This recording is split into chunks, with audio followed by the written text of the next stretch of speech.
Surrender कर सकते हैं, लेकिन सवाल यह था कि आखिरकार कब सरेंडर करेंगे। तो अब नए खुलासे, नई जानकारियां और भी इस केस में सामने आ सकती हैं। और ज्यादा जानकारी के लिए हमारे सहयोगी आकाश लगातार जुड़े हुए हैं। आकाश, ये बहुत बड़ी खबर है, सरेंडर करने के लिए पहुंचे हैं समर्थ सिंह जी। बिल्कुल, और क्योंकि कोर्ट का आदेश भी था और अगर समर्थ कोर्ट पहुंचा है तो निश्चित तौर पर वो भोपाल में ही कहीं छिपा था। ये पुलिस के लिए बहुत बड़ी चूक का विषय होना चाहिए कि जिसके ऊपर 30,000 का इनाम पुलिस ने घोषित किया। 6 टीमें गठित की गई और 6 टीमें लगातार समर्थ की तलाश कर रही थी, लेकिन इसके बावजूद पुलिस उस तक नहीं पहुंच पाई। और अब जब कोर्ट से उसकी अग्रिम जमानत याचिका वापस ली गई तो वो खुद ही कोर्ट पहुंच रहा है और सरेंडर कर रहा है।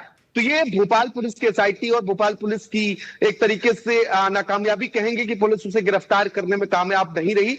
अब समर्थ सरेंडर करेगा तो ये देखना होगा कि आगे जो समर्थ से पूछताछ होगी, क्योंकि उसकी अब पुलिस रिमांड पर लेगी और कोर्ट में इसी दौरान पेश करने के बाद, रिमांड पर लेने के बाद तमाम उन बिंदुओं जी, ये बहुत बड़ी जानकारियां लगातार आप दे रहे हैं। आकाश बने रहिए। इस वक्त हमारे साथ ज्यादा जानकारी के साथ संजीव चौधरी भी जुड़ चुके हैं। संजीव जी, एक बहुत बड़ी खबर सामने आ रही है, समर्थ से सरेंडर करने के लिए पहुंचे हैं, बताइए जरा और क्या अपडेट्स है इस वक्त आपके पास।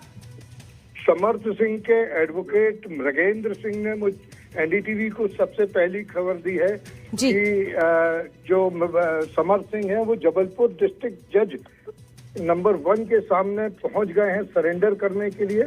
और वो आज जबलपुर में सरेंडर करेंगे।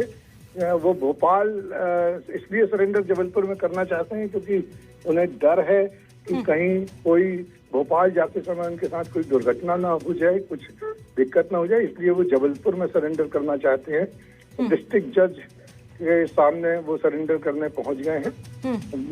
कुछ ही समय में हम आपको वो सारे विजुअल्स भी दिखाएंगे जिसमें समर्थ सिंह डिस्ट्रिक्ट जज जबलपुर के पास पहुंचे हैं।